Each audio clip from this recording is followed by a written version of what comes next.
नमस्कार, मी प्राध्यापक Samadhan Gaikwad, head department of electronics, Karmaveer Bhaurao Patil Mahavidyalaya, Pandharpur. UG आणि PG हे 2 कोर्स रन केले जातात. UGमध्ये BSc फर्स्ट इयरमध्ये आम्ही वेगवेगळे स्किल कोर्स जसे की LED bulb production, soldering, development and PCB making, तसेच mobile charger development skill course.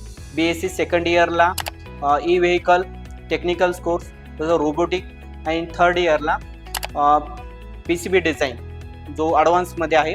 हे वेगवेगळे कोर्स आम्ही आमच्या डिपार्टमेंटला रन करत असतो. जिथं सॉफ्टवेअर आणि हार्डवेअर येतं तेच आमचं एम्बेडेड सिस्टीम हे आमच्या डिपार्टमेंटचं स्पेशलायझेशन आहे. त्यामध्ये वेगवेगळे आम्ही मायक्रो कंट्रोलर तसंच कंट्रोल सिस्टीम हे पेपर शिकवत असतो. तर प्रत्येक वर्षी आमची प्लेसमेंटची ग्रोथ आहे. आमची मुलं चांगल्या इंडस्ट्रीच्या आणि चांगल्या पॅकेजवरती इंडस्ट्रीमध्ये काम करत आहेत. आणि जर आमच्याकडे इलेक्ट्रॉनिक्स विभागाला जर तुम्हाला ॲडमिशन घ्यायचं असेल 2026-27साठी तर कर्मवीर भाऊराव पाटील महाविद्यालय साहित्य पंढरपूर यामधील इलेक्ट्रॉनिक्स विभागाला तुम्ही निश्चित भेट द्या.